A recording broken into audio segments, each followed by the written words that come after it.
The PRovoke Podcast, brought to you by PRovoke Media and produced by the international broadcast specialist Marketeers.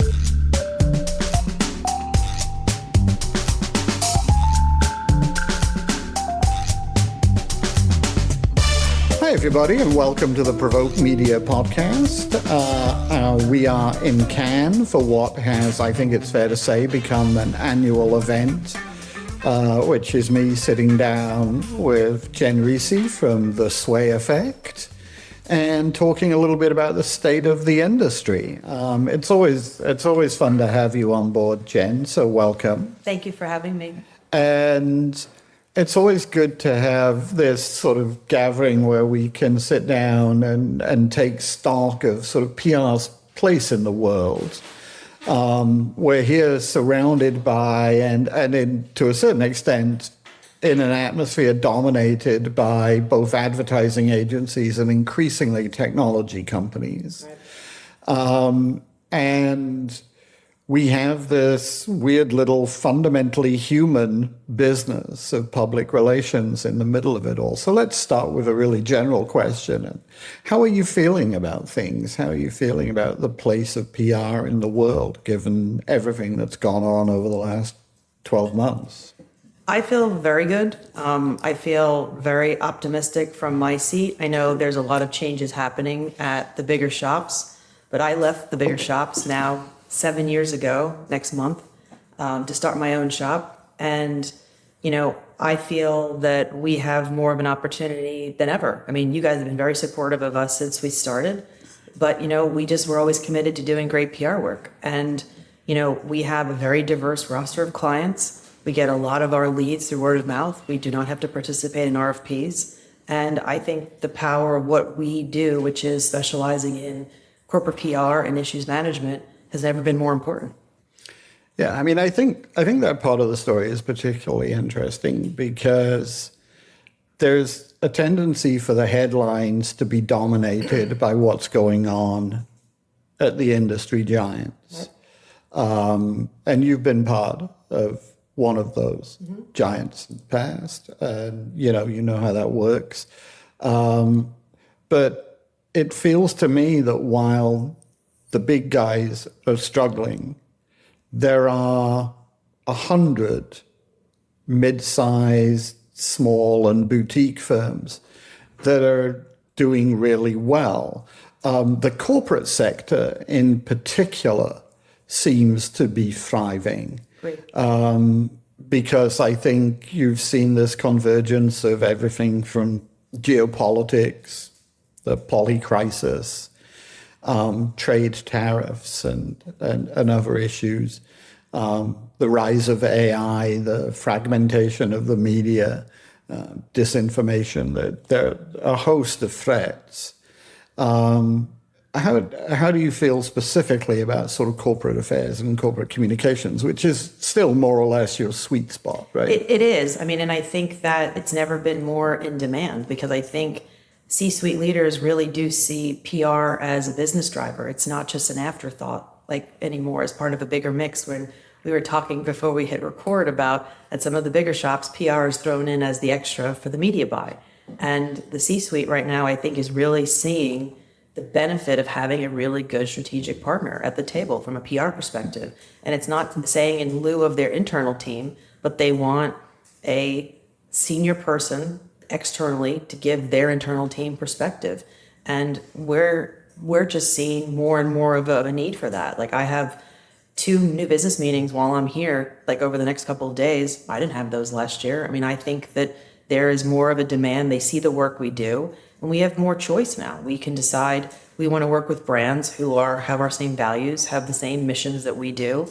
And we get to work with brands that are doing really cool stuff. And I would say that right now, as I said earlier, I'm very optimistic. It's a very interesting time because my phone has been ringing a lot more from people I've worked with in the past.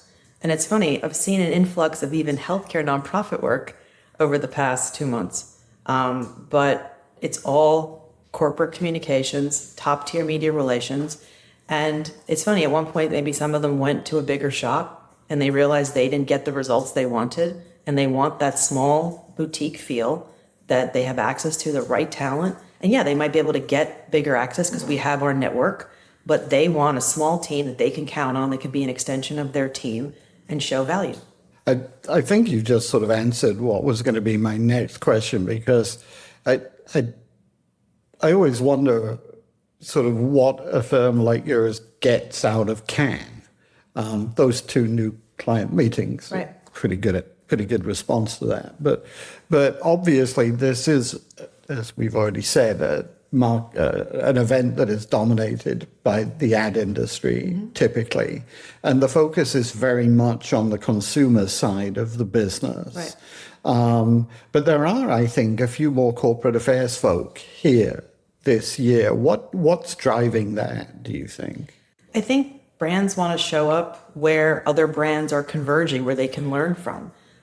So like this year as Sway, we've represented the 4As since the Advertising Association of America. We've represented them since day one of Sway. That's why I've continued to come to Cannes, because we've always represented the CEO, and we're doing the same now. But this year we're here with Stanley 1913, the Quencher company that everybody knows. We brought their head of EMEA here. He's coming for 2 days. We're doing work with World Business Chicago, with Carolyn Denman, who's CMO over there, who, with their commissioner, who wants to bring creative talent, and they want to bring creative production to Chicago. So they're coming here, and we're helping them meet some of the right people. And then we're working with a nonprofit who's focused on neurodiversity, about how, neurodiversity or folks with disabilities are a great unlock for new business and for creativity. So I think that we've also are showing up this year with 4 clients. That's also a different way than we've shown up before. So I think there's more of an appreciation of the level of counsel and the type of work we do. So to your point, yes, there's new business, but there's also, we're coming here with a diverse mix of brands who just want to be in a place where they can learn from other brands. And so when we put the plan together, it's like, yeah, I'm going to go to the Fortune conference, I'm going to go to the Bloomberg conference. But now we say, let's think about South by Southwest. Let's think about a Cannes Lions. This is where the brands are showing up, where you can learn and also show up in new and different ways. And maybe that's how the tech companies were a couple of years ago, and now the brands are showing up a little different. What does that tell us, if anything, about the changing relationship between corporate affairs and marketing? That they've always been interlocking magisteria, I guess. There's always been a close relationship. I've always chafed at the idea of communications reporting into marketing. I don't quite understand why somebody who's responsible for every stakeholder reports to somebody who's responsible for one, but that's my particular sort of grumpiness about the way it works. But it seems to me that there's a growing realization that corporate affairs is at least the equal, and possibly in the world we're living in, an even more critical function than marketing. I'd say over the last 18 months, we've done a lot of work with our internal corporate comms clients to educate their internal executive teams on the importance of corporate PR. So I'll give you an example. Stanley, viral moment, became the product of the moment, right? But they have great consumer PR. We've been educating them on the importance of a corporate brand. And a corporate brand is going to help you really not only drive your stakeholder engagement, but also reputation. So when, God forbid, the next lead crisis happens, you actually have something to fall back on. And that's been the work we're doing with a lot of our clients, is helping them educate their C-suite on the importance of corporate PR. And now we're starting to see the fruits of that, right? So it's like we've talked about reputation travels faster than ever, but then also now the other thing is, with what's going on with AI, earned media has never been more important, because when you do the AI search, the earned media rises to the top. And so they see that the amount of money they put into, let's say, the corporate PR program is actually exponentially showing dividends, sometimes even more so than some of the advertising or the paid work that they do, because now the algorithm, the way it works, the earned stuff rises to the top on a Google search. And sometimes we don't even need to tell the clients that, they get that already, or the PE firm that owns them gets that. And then it becomes how do we do more from a corporate PR? Because that actually gets the most return out of the investment right now. And they're all seeing it. And I think it's hard not to come to Cannes and be bombarded with with content about trust. Right. But that cuts across every stakeholder group, right? And if you have trusted employees, then trust with your employees, then they become brand ambassadors. And if you have trust with other stakeholders, they become brand ambassadors. Right. And so they're not separate functions the way they used to be. Yeah, I agree. And I think the CCO, in a lot of ways, reporting more directly into the CEO shows they see the benefit and the value and they want it closer to them. And I've seen that. We've talked about this for years, but I'm actually seeing fundamental in practice things change over the last 18 months. Yeah. In a good way. Yeah, no, I think I am too. I mean, I think there's a lot of sort of figuring out going on about what the right structure internally is. We've just run a couple of stories about corporate and sustainability coming together, both in North America and in Europe. We're seeing certainly more corporate affairs functions that include both public affairs and corporate reputation work, because those two things seem particularly inseparable right now. We're certainly seeing more companies with corporate affairs at the ExCo level and with some sort of dotted line responsibility to the board of directors. What do you think has been driving that?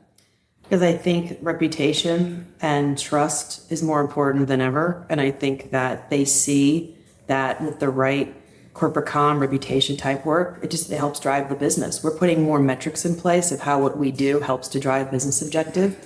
And the returns are there. I mean, if you do a good corporate PR program, you could see the impact pretty quickly.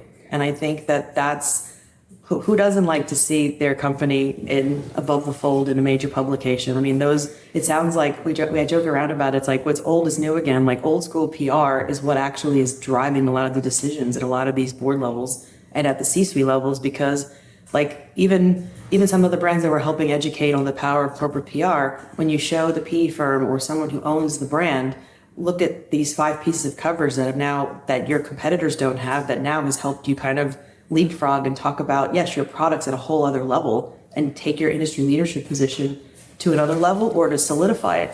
And it's become a no-brainer. Let's talk about that a little bit, because I think you say everything old is new again, I get that. But I think there's a difference, right? Which is that 30 years ago when you did that, it was 80% vanity and maybe 20% impact. Right. And I don't think anybody's thinking like that anymore. The vanity effect of, my CEO's face is on the cover of Fortune, it's still there, but not nearly as important as being able to demonstrate that had some pull through onto trust levels, the way in which people regard the company, and ultimately the bottom line. And so how are you seeing that evolve? Well, there's certain things I would never recommend to a client. Like even if we're having an internal team meeting and the team will be like, well, let's get XYZ story for XYZ CEO. And I said, but how's that going to move the needle? Everything we do takes the lens of what is the client's objective and how does the PR campaign support the objective? And if it doesn't, we don't do it. And if I have the CEO's time for a given year, we pick the top 3 events. We don't do we go after all of them. Here's the top 3, here's the backup 3. Everything is very surgical, methodical, and structured. And that's why I think also the journalists we work with, they trust us too. They know we're not going to come to them with a crappy story. They know, I'll tell the client that's not going to fly, but we could pitch this. And I think that level of honesty and transparency in all of this too, is also why I think it's at a different place right now, because we can have that open dialogue where it's not just yesing the client. It's more, you know what, you want to do this, maybe that might not work, but this is how you should think about it. And so that's why there's certain things we don't even present anymore. We literally just focus on what's going to really drive the most impact. And a lot of the time it's the top tier press, the speaking ops, and then how does the social amplify all of it against a singular message. And it's really simple, but you have to have that discipline to not veer from it and just work to get it done.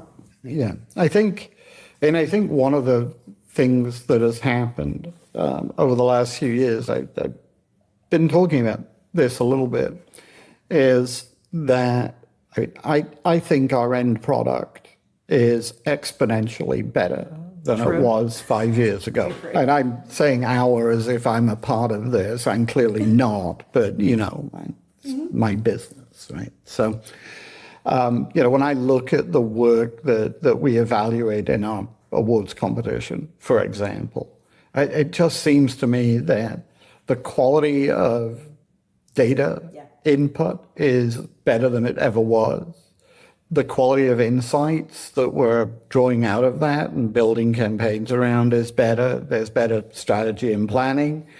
We're using a much wider range of tools to execute. So we're using multi-channel, multimedia approaches, paid earned, shared owned, all that old stuff, right? We're doing it, and this is something I don't think we talk about enough, with more precision than ever before. So it used to be, and this is sort of what you were talking about, I think, there used to be a lot of waste, right? We used to just throw a press release at 500 titles and hope that 150 of them would pick it up. We don't really do that anymore. Everything is intentional. And then we've gotten better at measuring. Yes. Okay. So here's my question, for not just for you, but for the entire industry. If we've gotten exponentially better, how come we're not getting paid more? I think we have to ask. I mean, I can tell you, we've asked for a premium when it needs to be. And I think that also, we're also smaller, right? So sometimes they think they can come to us with certain fees because they think we're small. I'm like, no, we don't work for that little amount of money. But I think with we charge what the value of the work we do is. I actually think in a lot of ways it's easier for a small agency. You don't have this giant machine that you have to constantly feed in order to keep in motion. And you can, in fact, said 100 times, I think agencies are defined by what they won't do as much as by what they do. And, you're in a position where you don't have to take every client that comes over the transom. You can be selective, both in terms of the kind of work they do and the kind of work you do and the kind of people you do it for. Exactly. And also, when we're no longer like-minded also. I don't have to have a board meeting to decide if we're going to get rid of somebody. It's literally, it's me. And I think that's one of the things when I started this company was I want to work with like-minded people who want to do good work, period. That's it. And we don't work with jerks. I mean, that's a luxury. No, I mean... Most times. Yeah. How big are you now? Right now, we have 15 core people. With our freelance, we have 20. And I like that size. Yeah. That's enough. I mean, you seem to be punching significantly above your weight. It speaks to the value of the work we do. And it's like the quality, it's the quality. And you can actually, we don't have to do 100 things. We do 3 really well. Yeah. So let's talk a little bit about the agency business and what's going on in the agency business right now, because, the headlines that are being generated at the top of the industry, I mean, WPP looking for a buyer for Burson, if not disappearance of significant brands, the smushing together of significant brands. So Ketchum is no longer a standalone agency, which, sort of pains me a little because 100-year history there, and for a decade or more, one of the great names in the PR business. What do you see going on in the agency business, and are you benefiting from it? Because there's a lot of talent out there looking for different options. Yeah, you still got to weed through and find the right talent, because I think that we have a certain way of working. We have client expectations. And as I was saying before we started, it's like you come from a bigger shop, you had a lot more infrastructure, you had a lot more folks to help you. We're lean, we're mean. So we function at our team, individual people do more work probably than they would if they were at a bigger shop. But I would say it is an opportunity for us. I mean, I think that in the last couple of weeks, it's funny, our client BD was acquired by Waters, their diagnostic business. I got a text, they're back, we're doing their cervical cancer work again, and they had worked with another bigger shop, and they had major at-home announcement that didn't get any coverage. And then my other client from BD went to GE Healthcare, and now we're going to be working with them on in their imaging business. So again, it's all just through relationship, and then we've done great work. And sometimes the bigger shops have taken over when we've moved on, and the work doesn't get done. So I think it still always comes down to what you said earlier. It's about talent, doing good work. That's why I'm saying it's like the old school stuff. It's just like the principles that, yes, AI is changing, and there's a lot of things changing how we work, but fundamentally, the people who do the work and the advisory you get, that's why they come to agencies like mine, is they want access to the team. So let me ask you about the one thing that I have heard from big holding company agencies being potentially differentiating for them and advantageous, which is the growing importance of AI to what we do. And the holding company line, and I'm paraphrasing, but I hope I do it justice because I don't want to sound cynical or skeptical. The holding company line is that in order to develop really important AI models, you need to invest millions and millions of dollars. They're probably investing in a month what Sway sees in fee income in a year. And that those tools, those LLMs, are going. I had this conversation with somebody at Omnicom about the massive amount of customer data that they have as a holding company, that is going to unlock for them the ability to deliver at a scale that a small, mid-sized agency can't possibly match because you can't invest millions in new tools. How do you see AI shaping the future of our business? And how are you reacting to and keeping up with? I think AI helps with efficiency and some of the more admin-y tasks. That's how we use it at the agency. We use it to start some baseline stuff or to do searches or things like that. I haven't seen it impact our business, and it might. I'm not saying it won't, but what we do is so consultative. It's the one-on-one interaction. It's the one-on-one advice to the CEO. It's how do you navigate this crisis? How do you get my story out here? How am I a challenger brand? How do I get into the mix of all of that stuff? AI is not going to do that. I always make a joke. AI is a C student at best, right? It's like what we do at Sway is such a level of consulting and of which media relations is an output. But what we do is more strategic and strategy of helping them identify the message, write the plan. Like the level of stuff that we do, I don't know if AI can replace that. And I haven't seen it. It's helped us with efficiency, but it hasn't replaced what we do. And I don't think it will. Yeah. There was an interesting piece of research that I came across over the weekend in Nature, the magazine. That all of our science clients love Nature. Not like that, not like out in the wild. My interactions with Nature are seriously on a print level.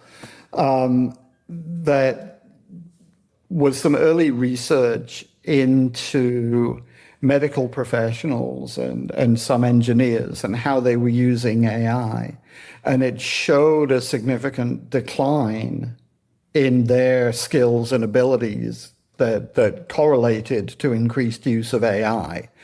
And my first reaction was that's precisely what I would expect to see, right? If you're not using those muscles anymore, if you're depending on a machine, then you would expect to lose them. There was an argument within the article that actually having humans lose those skills was just fine because the bots will be better than the humans ever were. But I I see everything in terms of what it means for our business. And I don't think that we can afford to lose what you were talking about, those consultative skills, or have them even get a little soft and mushy by looking for answers. I held a dinner with 7 pretty heavyweight reporters a couple weeks ago with the CEO, and unprovoked, I didn't even it looked like I made him say this in front of the client. It was a Fortune reporter who said, we get so many crappy AI-driven pitches, and I take a pitch from Sway every time because it's from a person that actually knows what they're talking about. And it looked like I made him say it. I said, John, I didn't ask you to say it. He goes, John, I wouldn't be here. I don't come to dinners like this. I need to be able to work with people that get it and actually know how to tell a good story and also know how to filter out a story that I wouldn't want. And that level of interaction, not only with our clients, but also with the reporters we need to work with, because the reporters we work with, we're not working with like low level like reporters. We're working with the folks that drive the conversation at Fortune, the Journal. That's who these CEOs want to talk to. AI can't do that, and they can see it. They can suss out an AI-driven anything. Yeah, no, I think, again, it seems to me that what makes people good at this business is fundamentally human. That's not an argument about having better data. It's not an argument about being able to deliver more impressive metrics. And I like to see, the expansion of tools that will allow us to show much more causality. Because I think isolating the impact of what we do from everything else that's going on in the world has always been a challenge. Right. And if we can get to a point where we can say this news story here had all of these knock-on effects here, we're in a much stronger place. And maybe AI can do that for us. Even from a new business perspective, said client I'm meeting tomorrow here, we came late to the RFP process. They had 10 other submissions, and I didn't. I just said to the guy, because you wrote it was a very general RFP. I said to him, I said, honestly, you must have gotten 10 submissions that all are pretty much the same. And he said, how did you know that? I said, because I could probably tell, and half of them probably were also AI generated. He goes, I want to know what you think. And so that's why we have this meeting here, is because I addressed the elephant in the room without even intentionally doing it. And he literally said, we've been having this meeting about the fact that the responses were AI generated, and then we put them into AI and said, what's different amongst these? And they came up with nothing. I said, so you're part of the problem too. I was going to say, but the RFP was probably generated by AI as well. It didn't say anything. Right. Sorry. No, I mean, but that's an interesting thing, right? I feel like this is no longer directly related to what I thought we were going to be talking about, but that's okay, because this is always the most interesting stuff, right? I actually talked to a couple of clients about this, and they were saying, well, we use AI generated pitches so that the agencies have to do the heavy lifting themselves, right? So that the agencies have to come back to us and say, actually, these are the issues that we think you should be focusing on. And the very generic nature of the RFP means that you're asking for more from the agency. And I've found that a rather convenient argument, I have to say. I did too. Yeah, but that's the world we're living in. But it's the human that stands out, right? Yeah. And it's always going to be the human that stands out. And I see that as an argument for the small, focused, cohesive team. I'm very encouraged by all the stuff that I'm seeing. Not that we had a lull a couple of years ago. We haven't, but I just think what we do, there's more demand for it now. There just is, because it's that level of, and I think that's the other thing too, is when too junior of a team supports some of these brands, that's obvious too. They want access to high level senior talent that's going to help them. Yeah. And that's the world you'd expect, right? We're living in a more complicated, more complex, more threat-driven environment than ever before. the real things you do, the accidental things you do, things that people make up about you have so much more power to impact your ability to do business, that if you're not anticipating them, you're in big trouble. I agree. And responding to them in real time. So, I think if I was, I'd be pretty comfortable if I was doing corporate affairs right now. Yeah. And it's funny, I was chatting with our team, like I'm very encouraged about the time here, because sometimes it feels a little schizophrenic and manic. And now it's just like we're very intentional with our meetings this time, very intentional with who we're meeting, what we're doing, how we're talking about the conversation. Like even me sitting down with you, like I'm just talking to you because like we don't need to do 100 things. Intentionally, this is what we're doing, and that's how it's how we've been working with our clients too, and it's working for us. So we've been doing this for I think about four or 5 years. Let's use 5 because it's a convenient increment. Yeah. Where would you like to see Sway when we do this in 5 years' time? I think just keep doing great work. Like I don't want to I have no aspirations to double the size of the company. I have no aspirations to sell the company. I just like the work. When I stop enjoying the work, that's when I'll know I got to close the door. But like right now, I love the work. I love getting the call and saying, this agency didn't do their job. Help us fix this. Our CEO has a vision. He wants to execute it. We have 18 months to get there. That's cool stuff. And I like the work. It's not. I feel very lucky. I'm not one of these people that feels like this is a job. Yeah. I like what I do. Yeah, we obviously judged North America and EMEA Sabres earlier this year. Literally last week, I judged the South Asia Sabres. And it's the thing that continues to energize me is no matter how many conversations you have about sort of how difficult it is out there, how people are working twice as hard for half as much reward, about the cuts that are going on at holding company level, and all of the sort of swirl that surrounds us. The work is great. It is. The work is, really high quality, high impact work.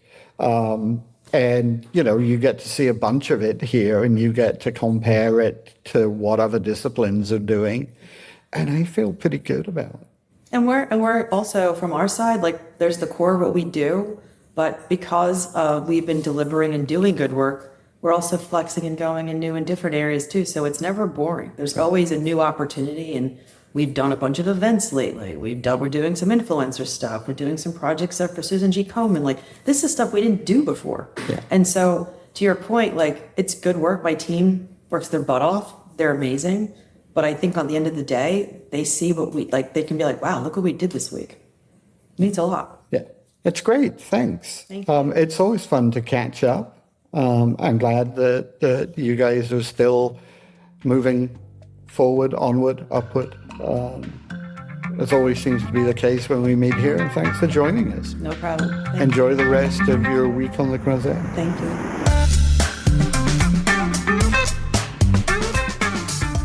You've been listening to the PRovoke podcast, brought to you by PRovoke Media and produced by the international broadcast specialist Marketeers.